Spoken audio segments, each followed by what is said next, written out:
भगवंत मान जी पंजाब के मुख्यमंत्री न्यूज 18 इंडिया के डायमंड स्टेट समिट में आपका बहुत बहुत स्वागत। बहुत धन्यवाद ज्योति कमल जी। न्यूज 18 का सारे ग्रुप का मैं बहुत बहुत धन्यवाद और आभार व्यक्त करता हूं कि मुझे यहां बुला के मान सम्मान दिया और सरकार का पक्ष रखने का मौका दिया। और उम्मीद करता हूं कि बहुत से सवाल ऐसे हैं, बहुत से मुद्दे ऐसे हैं जो थ्रू मीडिया मुझे पता चलते रहते हैं। न्यूज़ 18 उनमें से एक है कि बहुत बार मैंने न्यूज़ 18 के पंजाब हरियाणा हिमाचल का आपका चैनल है, वहाँ पे कई मुद्दे जब कुछ खबर देखकर मैं पता करता था कि ये कहाँ का है, मुझे नंबर दीजिए इनका, जो भी पीड़ित हैं। बहुत से इम्पैक्ट जो है आपकी खबरों का भी हुआ है, उसके लिए न्यूज़ 18 का बहुत बहुत धन्यवाद। मान साहब, आपकी बात ये बिल्कुल ठीक है। जब भी हम खबरें चलाते थे तो हमारे हमेशा जहन में ये रहता था कि मान साहब टीवी देख रहे होंगे, तो इस बात का ध्यान रखना कि किसी ना किसी चीज के ऊपर उनकी जरूर कमेंट्री आएगी, कोई ना कोई एक्शन वो इनिशिएट करेंगे। तो हमें हमेशा पता होता था कि आप न्यूज़ 18 देख रहे होंगे। 4 साल पहले जब आप मुख्यमंत्री बने थे तो इसी जगह पर आपका सबसे पहला इंटरव्यू हमने किया था आपके साथ। 4 साल गुजर गए हैं, कैसी रही आपकी ये जर्नी? क्या क्या कर पाए आप? क्या लगता है आपको कि बहुत कुछ रह गया जो मेरे को करना है? कैसे देखते हैं आप पिछले 4 साल अपने? अगर देखें 4 साल काफी होते हैं, अगर ओवरऑल देखेंगे तो 4 साल कुछ भी नहीं होते। तो जब हमने ओथ ली खटखड़ कला में शहीद आजम भगत सिंह जी के गांव में, तो अकेला मैंने ओथ नहीं ली थी, वहां पे मेरे साथ मीडिया के थ्रू पंजाब के 3 करोड़ लोगों ने भी ये ओथ ली थी कि हम मिलके पंजाब को ठीक करेंगे। क्योंकि कुछ ऐसी पंजाब के बारे में कुछ ऐसी बातें निकल के सामने नेगेटिव नैरेटिव बन गया था। ड्रग्स का भी था, और फौज में भर्ती होने के लिए हमारे पास लड़के नहीं मिल रहे थे जो फिजिकल टेस्ट पास कर सकें। करप्शन का बोलबाला था, और इंडस्ट्री छोड़ के भाग गई थी। बच्चे हमारे आईलेट्स को डिग्री समझ बैठे थे, वो +1 +2 10वीं करके वो कनाडा अमेरिका की तरफ भाग रहे थे। बहुत चैलेंजेस थे और खजाना बिल्कुल खाली छोड़ के गए थे। तो हमने सबसे पहले आके काम शुरू किया, जैसे एक उजड़े हुए घर को दोबारा बसाना होता है, और मुझे उसका लानेदार बना दिया गया, मुझे मुखिया चुन लिया गया उस परिवार का। तो मेरा ये फर्ज बनता था कि मैं सिर्फ विपक्ष तो वैसे दिए ही नहीं लोगों ने, तो मैं इधर उधर की बातें मत सुनूं, अपना काम करूं। तो जो मेरे दिमाग में था, मैं उससे पहले 17.5 साल की उम्र में भगवंत मान बन गया था। तो सीडीज, कैसेट्स, मूवीज जो आपने दिखाए हैं सीरियल्स में, वहां भी मैं पॉलिटिकल स्टायरी करता था। वहां भी जो समाज में कमियां थी, जो समाज की कमजोरियां थी, उन्हीं को मैं एक एंटरटेनमेंट का तड़का लगा के लोगों के सामने पेश करता। तो मैनिफेस्टो मेरे दिमाग में पहले ही था। तो काम शुरू किया। सबसे पहले कोल माइन चलाई झारखंड में, जहां पछवाड़ा कोल माइन है, पंजाब की कोल माइन है, बंद थी। वो जानबूझकर प्राइवेट से कोला लेते थे ताकि कमीशन मिल सके। तो कोल माइन चलाई, थर्मल प्लांट खरीदे, बिजली जो सरप्लस हुई, फिर बिजली फ्री की, फिर उसके बाद नहरों की तरफ आए। पंजाब सिर्फ 22% पानी सिंचाई के लिए इस्तेमाल करता था 16 मार्च 2022 तक, जिस दिन मैंने ओथ ली है। आज पंजाब 78% पानी इस्तेमाल कर रहा है नहरों का, जो कि पंजाब का ही हिस्सा है। पंजाब अपना हिस्सा भी इस्तेमाल नहीं कर पा रहा था, हालांकि हमारे स्टेट का नाम पानियों पर है, 5 आब, 5 पानी। तो उसकी तरफ आए, फिर किसानों की फसलों का हिसाब किताब, फिर सेंटर से बातचीत करी कि भाई CCL तो हमें कैश क्रेडिट लिमिट हमें दो, पहले जमा कराओ, फिर आपको हम चावल देंगे। चावल हमारी खुराक नहीं है पंजाबियों की। 185 लाख मीट्रिक टन हम चावल नेशनल पूल में देते हैं, हालांकि वो हमारी खुराक नहीं है। 99% चावल हम देश को, आप समझो, एक्सपोर्ट करते हैं। पानी उस चक्कर में हमारा धरती का जो ग्राउंड लेवल वाटर है बहुत नीचे चला गया। तो हमने कहा जी, हमने तो अपनी धरती खराब कर ली। आप हमें 3-3 महीने 4-4 महीने पहले पैसे नहीं मिलते थे फसल बेचने के बाद किसान को, अब हम कैश क्रेडिट लिमिट जो है पहले लेते हैं। मैं आपको आपके चैनल के जरिए बता दूं, हमारा 31,000 करोड़ गेहूं का पहले पहुंच चुका है, अभी फसल कटनी शुरू नहीं हुई। तो ऐसे ऐसे करके भ्रष्टाचार में बहुत लीकेज थी, वो लीकेज बंद की, पैसा खजाने की तरफ आया, और सब कुछ करते करते फिर इजी रजिस्ट्रियां, एआई आ गया इन द मीन टाइम। हमने बहुत से डिपार्टमेंट को एआई के जरिए जोड़ दिया, सड़कों का काम शुरू हुआ, नौकरियां देने का काम शुरू हुआ मेरिट पे। अभी इस वक्त तक जब तक हम इंटरव्यू कर रहे हैं 65,264 नौकरियां देके आपके सामने बैठा हूं। 1 रुपया भी रिश्वत अगर साबित कर दो कि 1 रुपया इस बच्चे को, जब बच्ची को रिश्वत देनी पड़ी या किसी एमएलए की सिफारिश फरमाइश या क्या कहते हैं कि उसके रिकमेंडेशन की जरूरत पड़ी, बिल्कुल नहीं है। मेरिट पे एक घर में 3-3 नौकरियां भी मिली हैं, एक बच्चे को 3-3 नौकरियां भी मिली हैं।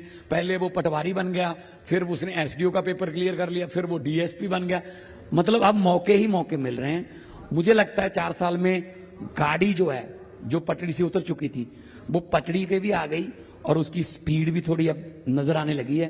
अब इस स्पीड को और बढ़ाना है। पंजाब को हमेशा माना जाता था कि यहाँ का जो वाटर टेबल है, जो पानी का स्तर है, वो नीचे जाता जा रहा है, लेकिन अब पता लगा कि पानी का स्तर कुछ जगहों पर ऊपर भी जाना शुरू हो गया। जिस तरीके से यहाँ पर कैनाल 57% हमारा जो कुएं हैं उनका लेवल 0 से 4 मीटर तक ऊपर आ गया, क्योंकि हमने इस्तेमाल करना शुरू कर दिया नहरों का पानी। हमने 11,000 क्यूसेक पानी, नए जो खाले बनाए हैं, कई हजार किलोमीटर हमने नए पाइपलाइन बिछा दी।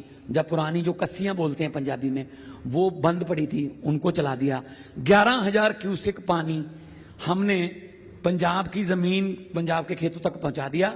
आपको जान के हैरानी होगी कि इतना पानी ही भाखड़ा नहर में जाता है। हमने एक भाखड़ा नहर पंजाब के खेतों में बिछा दी है, समझ लो। तो इससे वाटर लेवल की थोड़ी कमी हो गई, निकालने में कमी, रेट जो है ट्यूबवेल कम चले तो हमारा वाटर लेवल ऊपर आ गया। आने वाली पीढ़ियों को कुछ बता सकेंगे कि हमने भी कोई काम किया था। आप पंजाब के तो रहने वाले होंगे, लेकिन आब शायद ना हो। आब मीन्स पानी, तो पानी ऊपर आ रहा है। ये सेंट्रल सरकार की रिपोर्ट है, अच्छे साइन है सर। ये मान साहब, आपने अपनी जिंदगी का बहुत बड़ा हिस्सा लोगों को हंसाने में निकाला आपने, और बड़ा मुश्किल काम है ये कि लोग हंसें।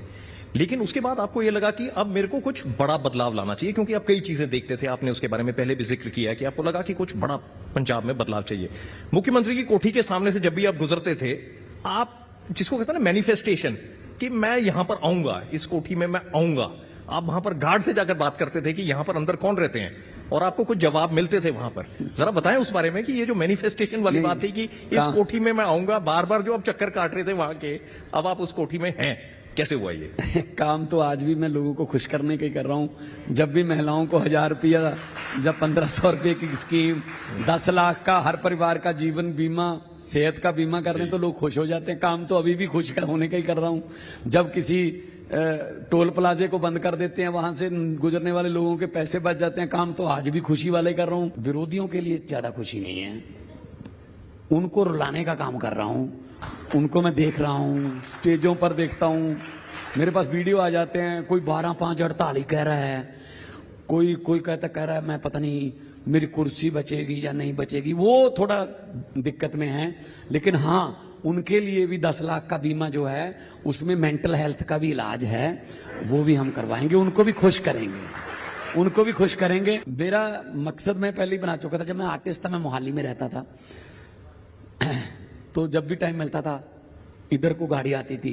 वैसे तो 10 सेक्टर के बाद ना आगे जाओगे तो नाके शुरू हो जाते हैं, आम बंदे को तो वहां जाने ही नहीं देते, पता नहीं आगे एलियन रहते हैं, है ना। तो ये 2 सेक्टर वाले कोठियां, 3 सेक्टर वाली कोठियां तो देखने ही नहीं देते आम लोगों को। लेकिन मैं चला जाता था, मुझे जानते थे वो, मैं गाड़ी में बैठा होता था तो मैं सीएम हाउस के सामने गाड़ी रोक लेता था। वहां से बंदूकें तनी होती थी। मैंने कहा कौन है अंदर? कहते कोई नहीं है जी। मैंने कहा मुख्यमंत्री साहब? कहते वो तो सिसमा रहते हैं जी, कैप्टन अमरिंदर सिंह, उनको अपना महल बना लिया था। मैंने कहा तुमने किस बात के लिए तानी हुई है फिर ये? कहते जी अब क्या करें, ड्यूटी है। मैंने कोई भी नहीं है? कहते नहीं। मैंने कहा अंदर साफ सफाई रखना, मैं आऊंगा यहाँ पे एक दिन। तो कहते जी आ जाओ जी, किसी की रखवाली तो करें, हम तो वैसे ही बैठे हैं। और 4-5 बार जब मैं आता था, वो सीधा उतर के मेरे साथ बातें करने लगते थे, सर कब आ रहे हो फिर? तो सोचा था 17 में, नहीं हो पाया। भगवान वो कहते हैं समय से पहले और भाग्य से ज्यादा कभी नहीं मिलता।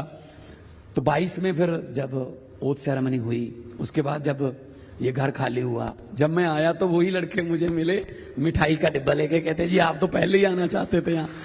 तो मतलब ये कि ये कोई ऐसा नहीं है कि ये कोई संयोग है। मेहनत करो, अपना गोल पहले फिक्स करो, फिर उस गोल के लिए, उस टारगेट के लिए मेहनत करो, दिल से मेहनत करो।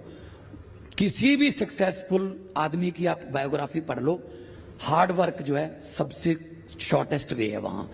एक रातों रात मैं स्टार बन जाऊंगा, रातों रात मैं अमीर बन जाऊंगा, बन भी जाते हैं, फिर रातों रात खत्म भी हो जाते हैं। फिर तो जो मेहनत करके आता है, जो हार्ड वर्क है ना ज्योति जी, वो हमारे ब्रेन में ना, जो स्ट्रगल कहते हैं जिसको हम, वो स्ट्रगल हमारे ब्रेन में, दिमाग में एक सक्सेस को डाइजेस्ट करने की जगह बनाती है। जो आदमी मेहनत करके, स्ट्रगल करके सक्सेसफुल हुआ है, वो कभी भी उसका दिमाग खराब नहीं होगा, कभी भी वो अहंकार नहीं करेगा।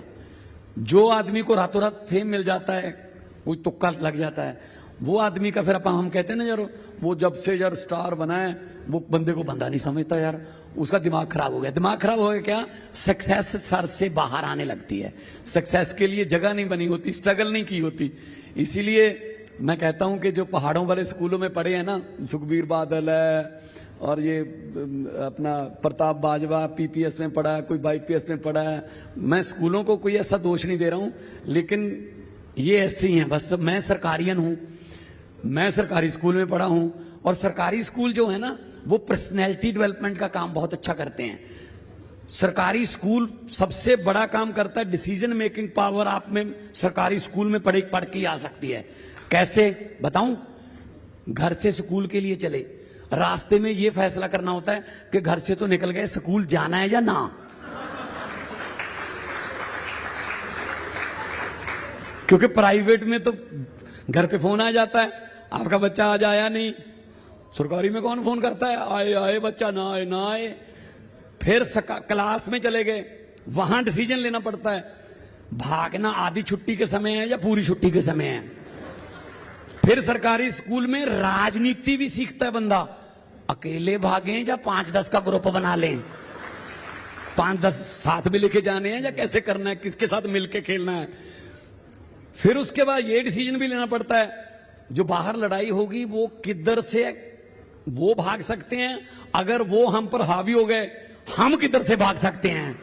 तो कितने डिसीजन लेने देखो सरकारी स्कूल सिखाता है। प्राइवेट स्कूल में आपको पता है, जो हॉस्टल वाले स्कूल हैं, सुबह 7:10 पे टाई लगानी होती है, हर रोज टाई लगेगी, हर आपका मेन्यू पड़ा होता है जेल की तरह कि शुक्रवार को ये मिलेगा, मंगलवार को ये मिलेगा, बुधवार को ये मिलेगा, और एक लाइन में जाना है, एक लाइन में आ जाना है, और उसके बाद सो जाना है। इतने बजे आए नींद ना आए सो जाना है, बस आंखें बंद करनी है। मान साहब, तो लेकिन ये चीजें जो सीखी है ना, हाँ जी। तो ये टारगेट जो है, मैं ये नहीं कह रहा कि कोई प्राइवेट स्कूल ऐसा कोई गलत पढ़ा रहे हैं, नहीं, लेकिन तो वो सिर्फ पढ़ा रहे हैं प्राइवेट स्कूल में पर्सनैलिटी डेवलपमेंट है।